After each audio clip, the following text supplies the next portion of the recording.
Hey y'all, welcome back to my channel. Today I am making some chicken and dumplings, but I'm not real good at making them from scratch. So I use these and I get me just a few pieces of chicken that's got skin and fat on them. Don't use chicken breast because you won't have enough fat on those to do anything with. I've already got those boiling, and when they get close to being done, add a little bit of poultry seasoning and a little bit of salt and pepper, and I also put some bouillon cubes in there, chicken bouillon cubes. That way it'll have a lot of flavor.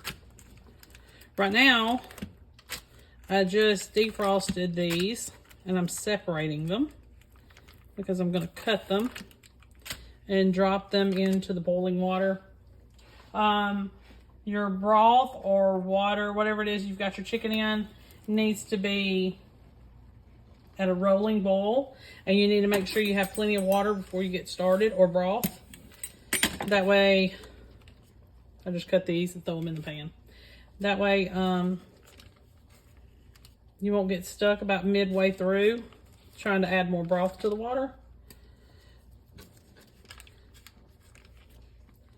And one tip that I can add is that just keep stirring it. So add you a few of these and then just keep stirring, because if you don't, they're going to get stuck together or they're going to stick to the bottom of the pan and it's going to ruin the whole thing. But it's really easy when you get these frozen dumplings out of the freezer section of the store. A lot easier than homemade. And just in a matter of an hour or so, maybe an hour and a half, just depending on your chicken and how long you cooked it, you'll have some chicken and dumplings.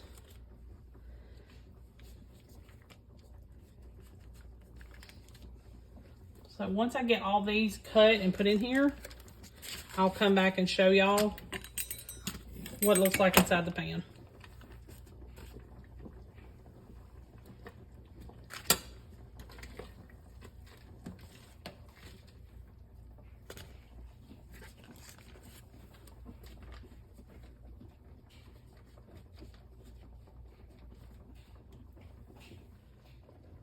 Okay, y'all, so I'm going to just show you just a little bit of the pan that's got the dumplings in it, because I don't want that steam clogging up my camera. But they're in here. 2 packages worth. They were 12-ounce packages. I put 2 in here. I've got 4 chicken thighs, and I have not taken them off the bone yet, or the skin off of it, or nothing. I'm going to, but I haven't yet. I'm just going to let it finish cooking because they weren't done yet all the way. I want them to kind of fall off the bone. And I always pick thighs because they've usually got just one bone. You know, a lot of the other pieces of chicken's got more than one. They got little splinter bones and everything else. So as the skin and bone cook away, I'll take that out, of course, and I'll shred the meat some more. 4 chicken thighs, some bouillon, some water. I'm gonna put salt and pepper in it, and some poultry seasoning, just a little bit, just to help season it, and 2 packs of dumplings. And I've got probably 2 suppers and a lunch. It just depends on how much these kids eat at the time. But this is the only way that I can make dumplings, because I'm just not good at it. My husband, he can make them from scratch, but it's just a long, drawn out process. And so we just defrost us some of these, throw them in some broth, and we got chicken and dumplings. You can also, if you want to, make a little cornstarch slurry and throw in here when everything's done to kind of make the broth a little bit more creamier. Just like it would look if you were doing this from scratch with, you know, the flour and everything on the dumplings. It would kind of make it more of a, not such a thin broth, you know. But when I get everything done, I'm finished, I'll come back and show you. It's a real easy process. The most time consuming is what you seen me do a while ago, and getting this broth to boil. that's about it. But I'll see you back here when it's done. Okay, y'all, so this is the finished product.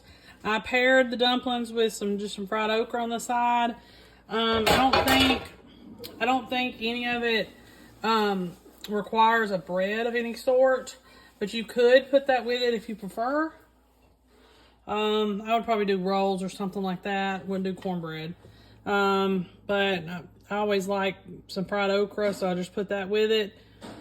Should be really filling supper and easy on the budget. It's a perfect addition to your weekly rotation because it's so cheap. So make sure you like and subscribe. I'll see you next time. Hey y'all, I just wanted to show y'all something really quick that you could do for dinner, especially if you want something different, but something quick, but you didn't want to have to go buy any kind of convenience food. You just kind of wanted to use what you had. Back when my kids were little, we couldn't really afford chicken fingers and chicken nuggets and all that kind of stuff. So what I would do is, back then, chicken breasts were only $1.99 a pound. And so I was able to get some chicken breast just for this particular thing. And my kids actually liked it better. So I took some chicken breasts, I sliced them, pounded them with, you know, like a meat hammer. I don't even know what I did with it. Let me see. It's filthy right now, but let me show you. One of these. Okay. Pounded it flat. And then I took, now you can do an egg wash with this as well, but I didn't do that. And you can also soak it in marinade and cook it that way, but I didn't do that either. I took some flour and some cornstarch, mixed it together, and put my seasonings that I like in there. And after I pounded these as flat as I could, I rolled them in the flour mixture, and then I'm going to air fry these. Back in the day, we only could bake them because I didn't have an air fryer. I don't even think they were the rage back then. I know that's a convection oven, but I didn't have one of those either. So you can make them in a regular oven, but I'm going to just air fry them because I like the finished product more. In my flour cornstarch mixture, I just mixed just however, like, I don't even think it was probably half a cup of flour and about 3/4 of a cup of cornstarch. And you can change that up however you want to. Mix paprika, garlic powder, onion powder, salt and pepper in there. Just the quantities that I knew that we would enjoy, you know. You know, some people like garlic more. We really don't. I just put a little bit in there. You know, stuff like that. You can also use some of the spice blends that you find at the store too. You can use that as well. So you can literally fry these in the skillet or cook them in the oven or air fry them like I'm about to do. I'm going to air fry them on 400 until they're done. It usually only takes 15-20 minutes. But yeah, the reason I didn't want to do it in a skillet is because I'm going to have to babysit it, and they're going to have to be done in batches. And I've got 2 small baking sheets of these, and 20 minutes and they're done. But if you're going to air fry them, you need to spray them with cooking spray, and you'll have to flip them halfway through, but that's to help keep them moist. And then we're going to put these on some buns, and we're going to have fried chicken sandwiches basically with some chips and dip on the side. But I just thought that I would just throw this out there. It's a real quick, easy way of kind of getting the same thing at home if you don't really have the money to buy all the extra. And you know what's going into this. You can use organic chicken or just the chicken breast that you typically buy, and your kids will be probably a lot better off. And you can also use gluten-free flours if you needed to do that as well. Okay, I'll see you back here in a little while when I get this finished up. Okay, y'all, so this is the finished product. Put it on a Hawaiian roll hamburger bun. Served it with some chips.